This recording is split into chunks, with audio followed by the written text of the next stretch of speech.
Record on.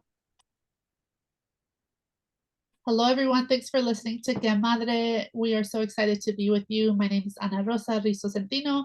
We're missing Ellie and Siobhan today, but we are talking to Helena Pasquarella.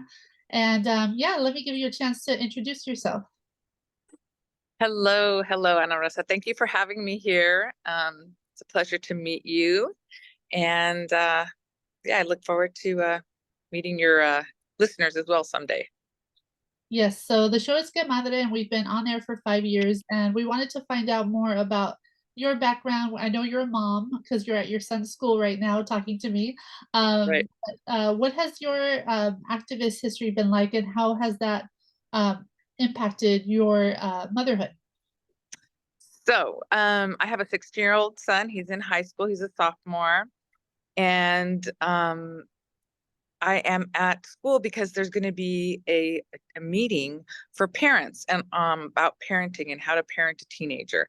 And I am an educator myself, but I always feel like it's good to know and talk with other parents who have more experience, perhaps with children, but it's just, I just love learning about ways that we can engage our kids. And especially nowadays, the issue of drugs is a big issue, and how do we bridge that conversation with our kids and other parents. And so that's something that I'm curious and just to see what they're going to be talking about. So that's why I'm here.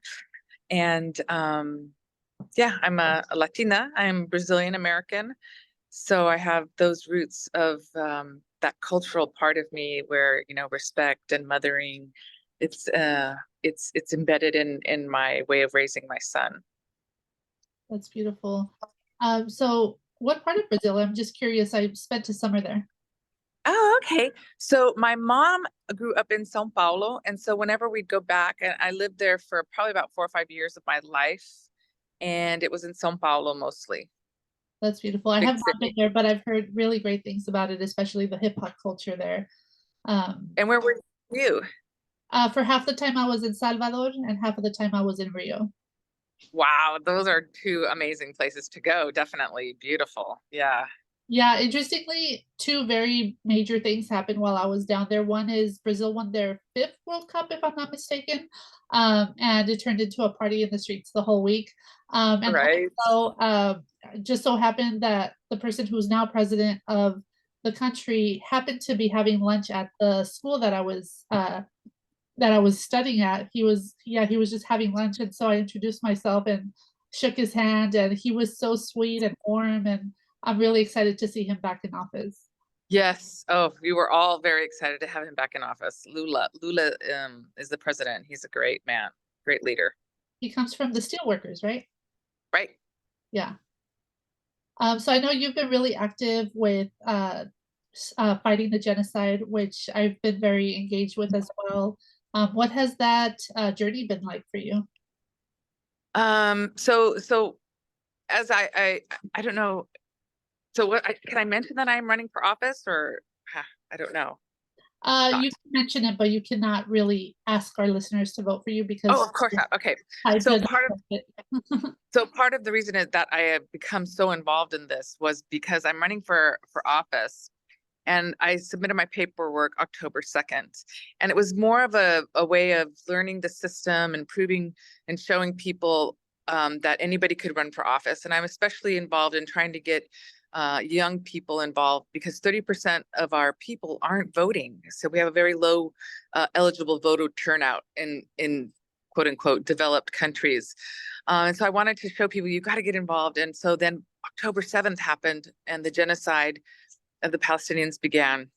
And so my running gave me a platform to talk to people about this because I've always been involved in activism work and the military industrial complex and trying to educate people about that. I belong to an organization called the U.S. Department of Peace, and it's a small organization in Ojai founded by this amazing peace activists. And we have weekly vigils. We have times when we canvass people and talk to them and educate them. We have monthly peace potlucks where we come together and talk about local issues, but we also talk about international issues. So I had been involved in this work. And so then when this happened, I just said, I really didn't realize how bad the situation in Palestine was.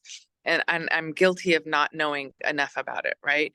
So with this, I can't say that now because now I know everything that has happened. I know what's happening. And it's part of the American political and system and the economics of war and how profitable it is, right? We spend $886 billion a year on the military. And yet we have so many pressing needs at home with unhoused people, homeless individuals, mental health issues, education that's costing so much money when it could be free. So there's just all these issues. And if we just tie it and realize if we weren't spending on the military, then we would have these monies for social issues, healthcare for everybody, affordable healthcare for everybody. So that is why I've become very involved. And I joined a local group called the Ojai Ceasefire Now group.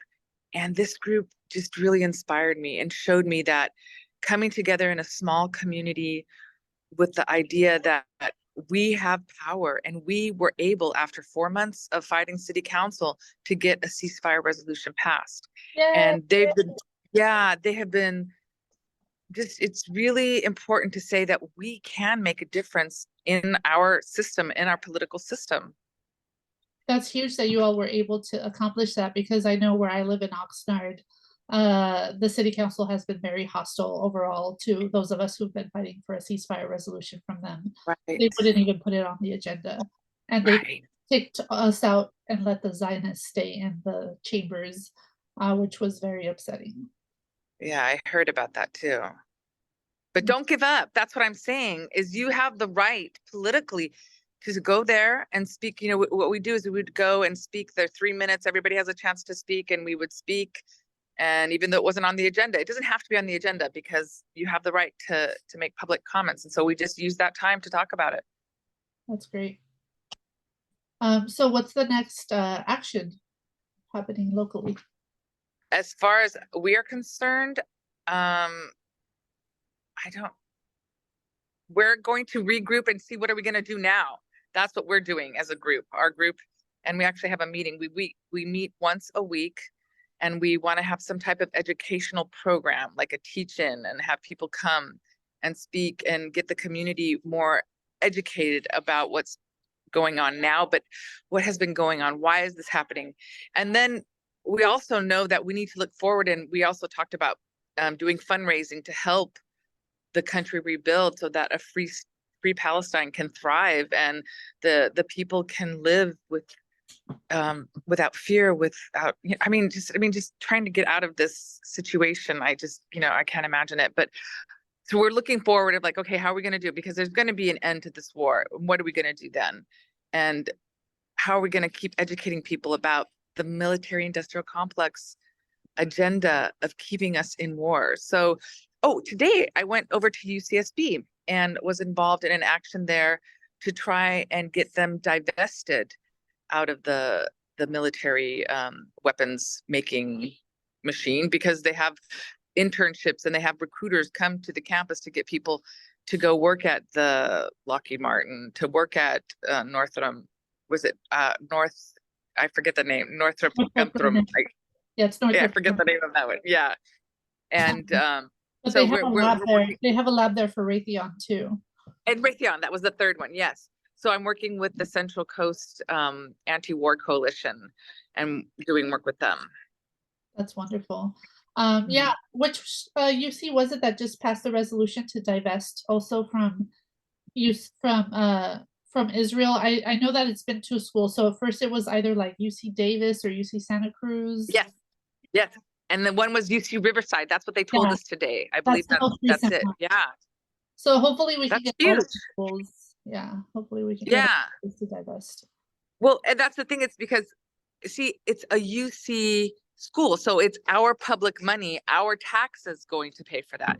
And we shouldn't have that connection of our institutions of education being aligned with the military, because it's wrong. War is wrong. Why do we need weapons? They're wrong. And that's what we need to come to, a point where we make war illegal, is what we need to look towards doing, so that manufacturing weapons are going to be illegal. Long-term goal. definitely agree with that goal because why are we trying to promote this in what 2024 and we're still in the business of war? By now, we should be able to solve these issues with diplomacy, and taking away from the war machine would allow us to pay for the necessary things that we're lacking right now, right? People not having food, housing, Right. education. Just like Yeah, a couple generations ago, higher education was practically free. exactly. I talked to a man who was on a picket line with me, not a picket line, a protest march. And he was telling me that when he went to school, it was free at UCLA. Yeah. Yeah, what a concept. That's how it should be. Education is a right, not a privilege. Right. Exactly. Exactly. So how have you been balancing all your pro-Palestine ceasefire activism with your motherhood? Has it been hard or has it kind of been flowing pretty easily for you? So, well, I'm divorced, so we have him 50-50. So on those times that I have him, I focus on him and he's going to school, he's got his volleyball, so I have a lot of time. And then the other part of my time is dedicated. I'm caretaker for my mom, who has Alzheimer's. And so I'm lucky that I get to work from home. And when I need to go, I have somebody who helps me and caretakes for me when I'm out at a protest, or sometimes I take her along with me and she gets to hold a sign and be there. So she's doing pretty good too. And she's very supportive. And I'm just really blessed that she's still at a place where she knows what I'm doing. And, I just remind her that I'm going to a meeting for Palestine. And she's like, good, good, keep doing that.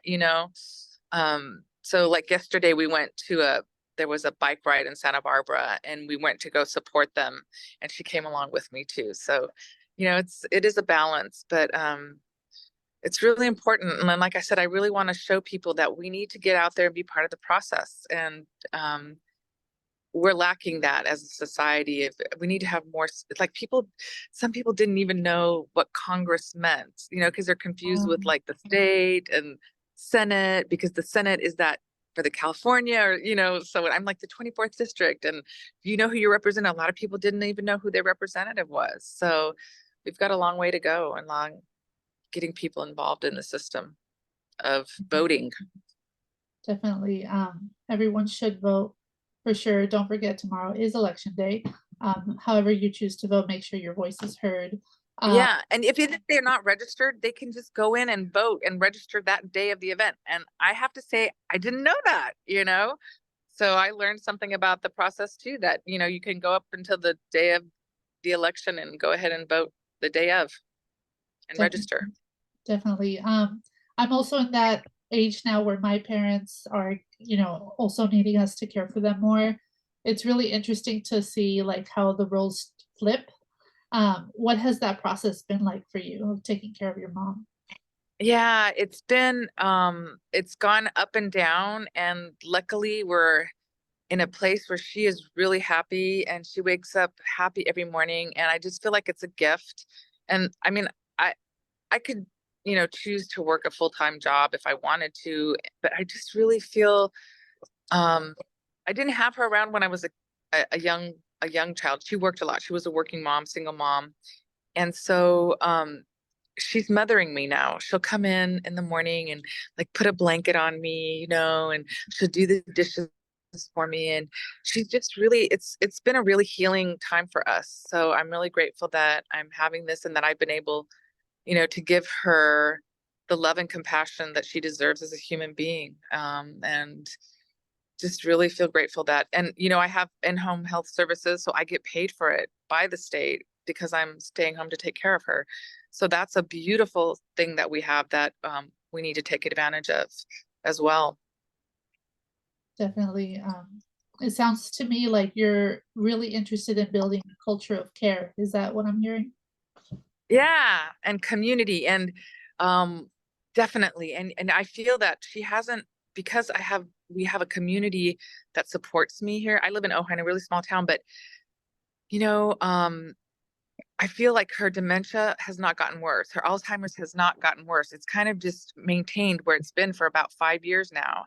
And I really do feel that it's been the involvement of community. I take her to the farmer's market. She listens to music. Um, People are around us all the time. And she goes to my meetings for the Palestinian movement, and she sits there and she doesn't always understand everything, but she's there participating, and yeah, it's just being part of life, and it makes those neurons fire what she has left. And she's very loving, and sometimes I'll have to explain her again and again. She doesn't understand things, and we just do. And it's just definitely, I do. That's a good point. Like a culture of care is a good way to see it. Like, I want to foster community, and like my mom gives people an opportunity for them to care for her and to engage with her, and then it allows them to be empathetic. And it's just, we have to bring everybody, like, and we also have a really wonderful, I'm just really blessed to be in the community I have. So yeah, I'm feeling community of care is what we got to focus on, and being kind to one another, and listening to each other, and make up for what's been lost, especially during COVID. You know how we had to all hunker down and stay apart. So we're catching up a little bit. Do you think we all learned from COVID, or do you think people are still kind of stuck? I'd like to think that I feel that we learned. I feel that we have. I can just say personally, and what I feel in my community, and such, and that I've seen more community involvement. Like there's this other woman in our community who does a weekly potluck at her home, and we all go there, and we didn't know everybody before. And that's something I think we should all do in our communities, is do that. Like, have a sponsor a weekly potluck at your home, and just invite people and meet your neighbors. And that's just, it was, what an idea, right? And that's been really wonderful too. So definitely make those connections. And because we can't do it on social media, it's not enough. It needs to be like meeting people, smiling and feeling their energy. And you know farmers market, we have a wonderful farmers market in Ojai. That's another place where I've found community, and like watching kids grow up over the years. Well, and I was a teacher in the community too for a year and a half at a local charter school. So that's another way, is I really got to be involved in families' lives and children's lives. And then the parents would bring them to the farmers market, and I had a little booth there, and we did crafts. So definitely creating community is really important. When is the farmers market in Ojai? So we have two, but the one to go to is the one on Thursdays, and it's from 3 to 7. We have live music. We have, like I said, we have wonderful people there who bring bubble machines, and the kids play, and there's like a kids corner, and we have really good organic homemade tamales. It's just a wonderful place, and you just go there. Like, we would go there from like 4 to 7 with my mom, and the beauty is my mom can walk around, and I can keep my eye on her, but it gives her a feeling of independence too, and just check out the booths, and sample some things. And yeah, it's just wonderful.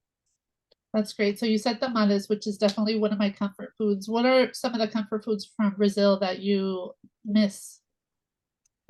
Well, I don't, because my mom, she still makes. We always have beans and rice. That's a really Brazilian thing, and collard greens, Is that what you and call the feijoada?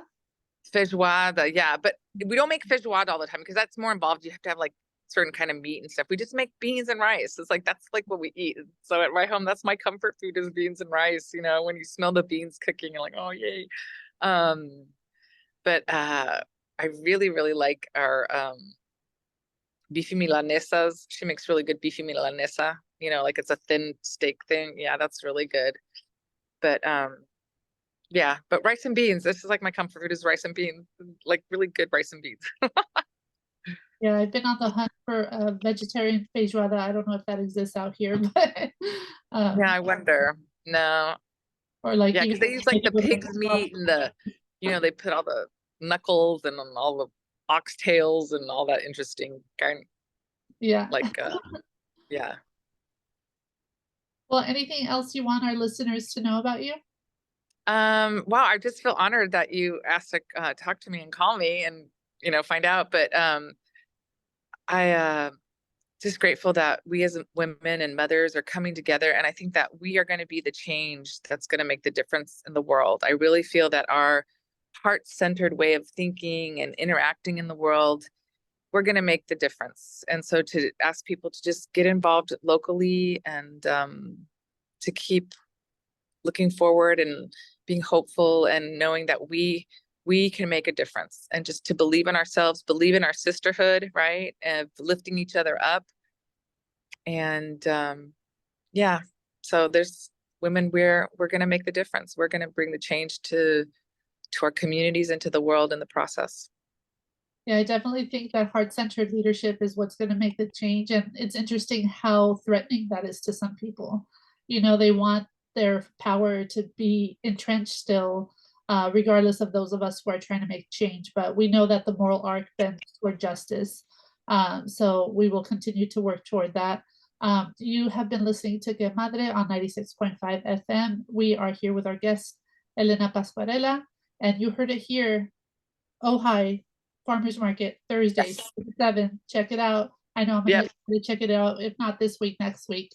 Okay, I'll just text me and I'll meet you there, darling. Okay. All right. I Thank you love so and much for bring your. making time. Well, thank you for having me. I appreciate it. Appreciate you too. Have a good meeting at your son's school. Thank you. All right, and I look forward to meeting you soon. All right. Take care. Have a good night. Bye. Bye.